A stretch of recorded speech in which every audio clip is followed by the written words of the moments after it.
Good morning, everybody. Welcome back to my channel. We're going to dive into the Granite BLX 100 series. This is the 2019 version. Notice that the camber was sitting very, instead of up the way it's supposed to, it was sitting like this. So obviously something has to be wrong. That's all right. And you can see here, this is about due for a change. Some new ones on. The camber up here on the C-hub.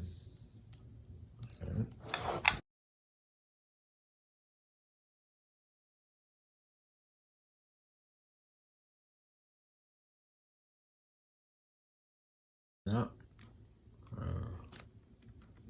Yeah.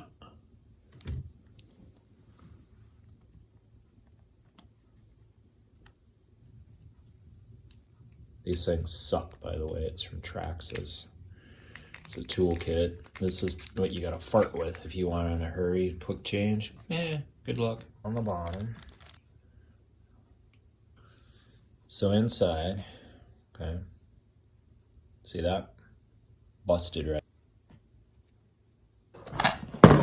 So on the front of these, you're gonna have a lot of bashing and hitting and grinding, and it grinds that in. You don't have a hole anymore. Push your pin out. Tool to be able to push that out. Grab the pin on the back side here with some needle nose and pull it out. Now that slides out. Okay, so remember which way you have it. This is bottom, this is top.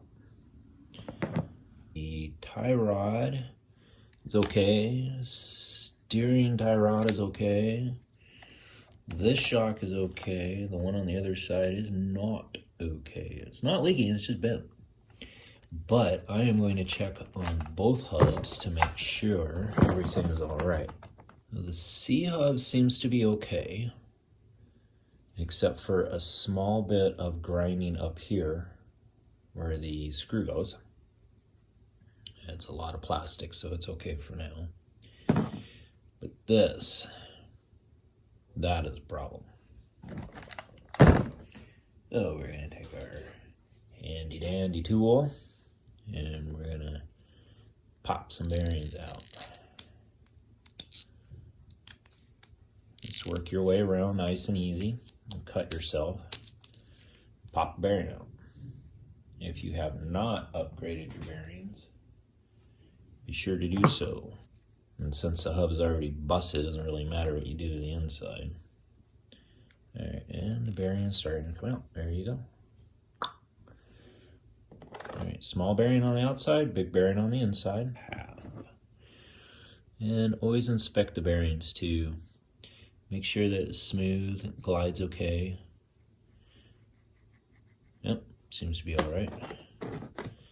And this one, just put your fingers together on it the best you can and like a fidget and see if the bearing turns. If the bearing turns, it's okay.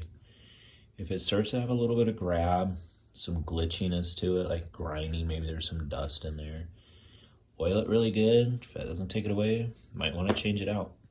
The wear and tear that these bearings get are insane. And if you don't have a good bearing, you're going to have a lot of problems soon.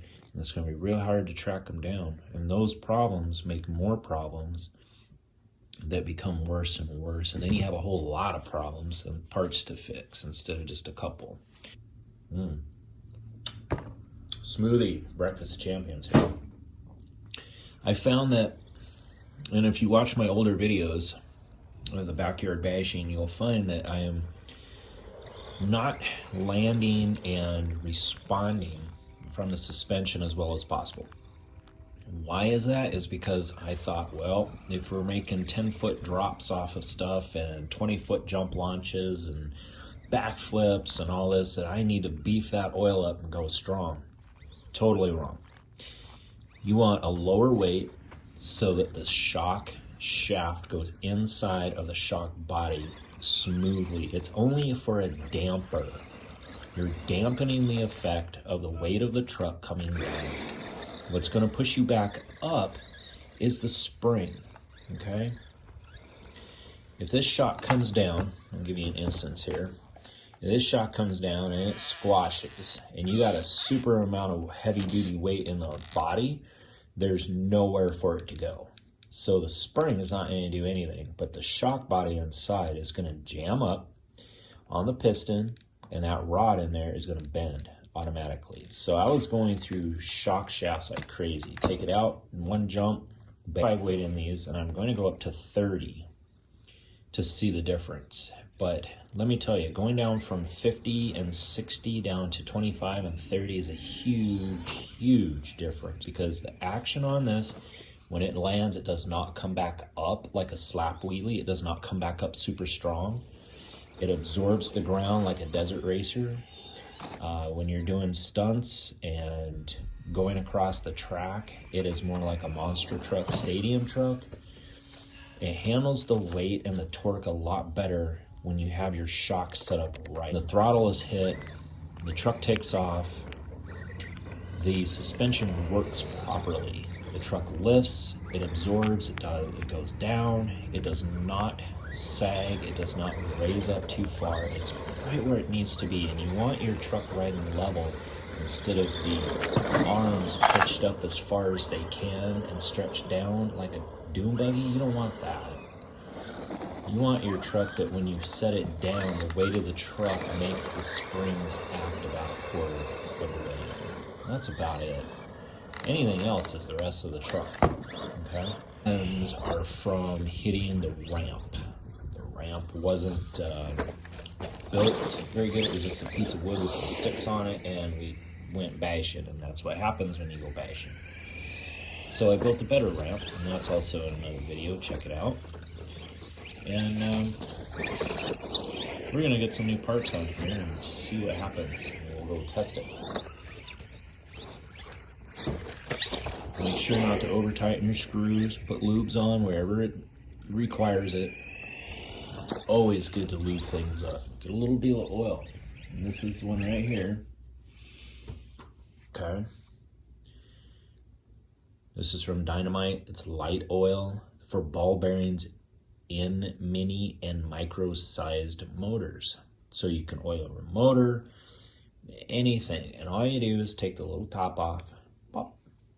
You go around any place that needs it, and you doot, like the old Tin Man on Wizard of Oz. Boop, boop, boop, boop. Compressed air in a can. I do a lot of cleaning on my buggies this way. I wash them, I clean them, I air them out. I take needle nose pliers, really thin ones, and I get in here with my picks and I pull all the weeds and debris out of my fan. In between the ESC, the motor mounts, anything in there that needs it, I do it. This is called your steering hub. This is what broke. And this is what we're going to put in. Brand new. Just this one.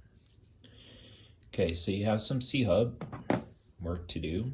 You have a flange tube that goes on the bottom. That. Flange tube up on the top. Just like that, right in the top there. Okay. C-hub. C-hub fits in there like that, so it can turn. Okay. But before we do that, we're going to put the bearings in. So cleaned up the bearings. They're okay. We're going to put those in here. Ooh, nice fit, no sloppiness. So if you're having sloppiness, one of the things to look for is a bad bearing, or maybe a cracked steering hub, a C-hub. It's got a ways to go in there here. So you got to kind of fiddle with it, put it in, keep pushing it down in there until it's done. Now battery work. Shove the battery in there, or your socket. I like using a socket, but all the way down. Just pack it in there like that. Make sure it's in there, it's not cockeyed. there is a lip down in there that it will seat on, okay? Or sit, however you want to place that. So it seats up on this little lip down in there. See, that goes in there quite a ways. So put your assembly on. One in on the bottom. That goes into the C-hub.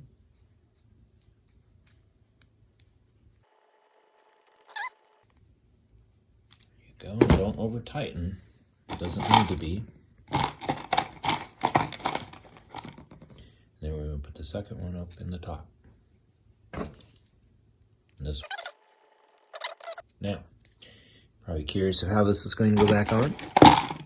This pin is going to hold this into this part here.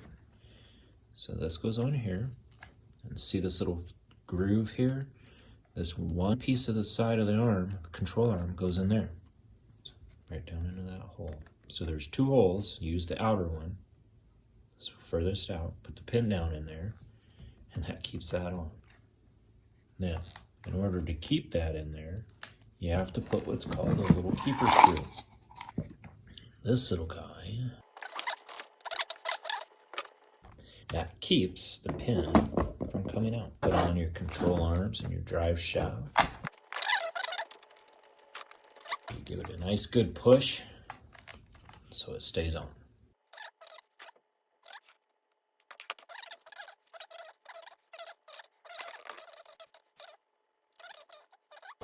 And this one lost the pill ball.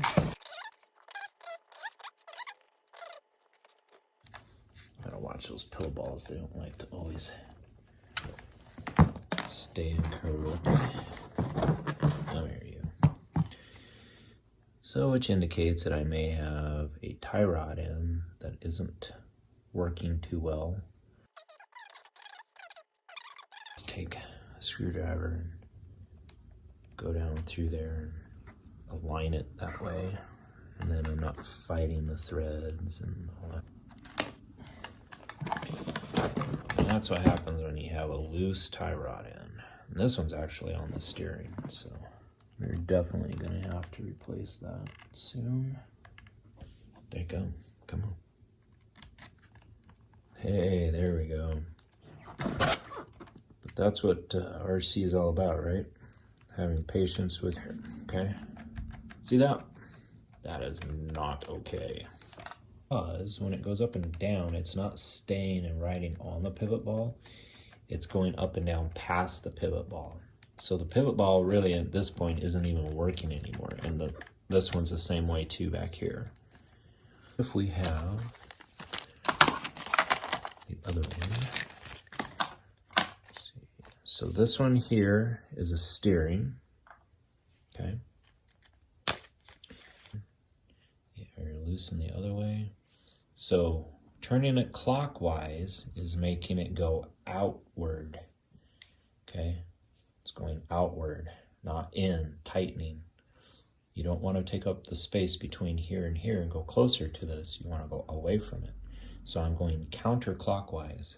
Okay, so one of the good ways to do this is just to match it up before you take the other one off and see how many threads are turned out. So on this here, go ahead and use a pair of pliers. It's not a shock shaft, you're not gonna scratch. The one thing to do with these is never get frustrated.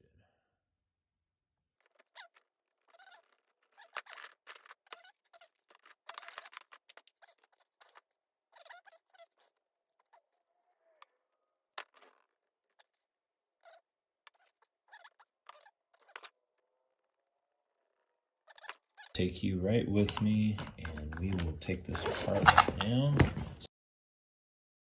So yes, pillow balls on this one too, completely smashed.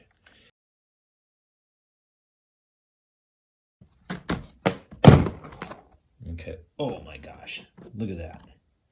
The pillow ball just fell right out. Not good, not good.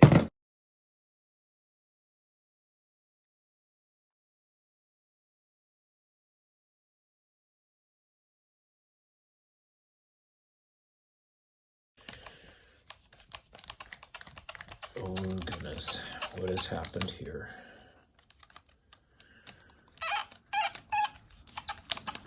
Uh-oh. It's like we have a stripped out top. Ah, you were the first to see this. Now we're going to take this knuckle off. All right, same thing. Got to push that pin out. If you get them all marred up with marks and stuff, they're not going to, they need to stay smooth.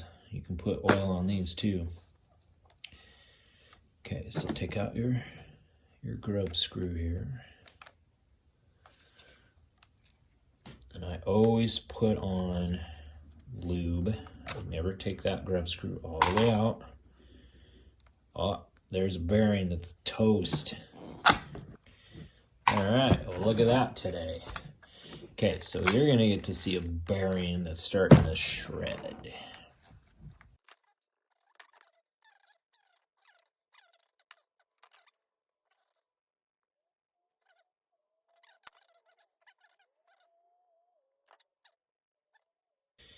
Take that out, do some inspection. Oh, yeah.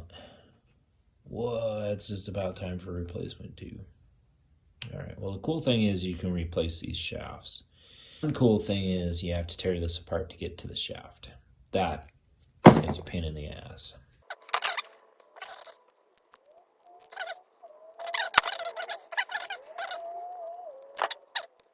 Murphy's Law. All right. Oh. This screw did not do well coming out. Did not. I am missing a flange tube here on the bottom. So a lot of it was my steering. All right, so here's the problem with the bearing. Right there on the inside, you'll see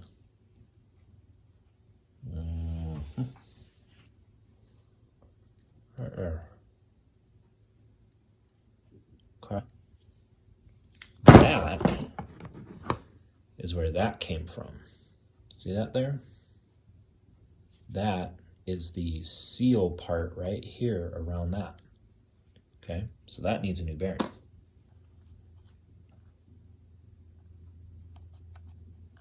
Tie rods are about the same.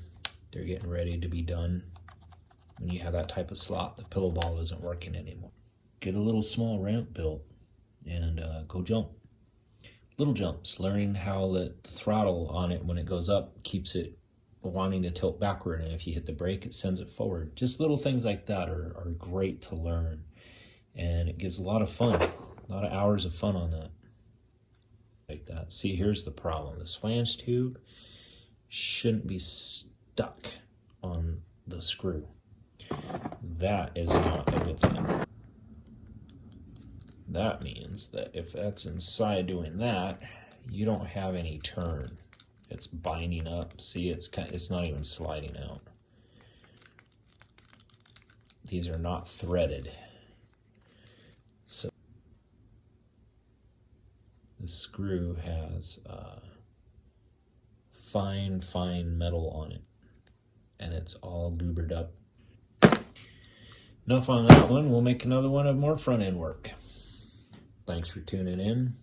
Check out all my videos, see what we're up to, and always have fun and subscribe. Tell us about your buggy. Make a comment. Till then, see you next time.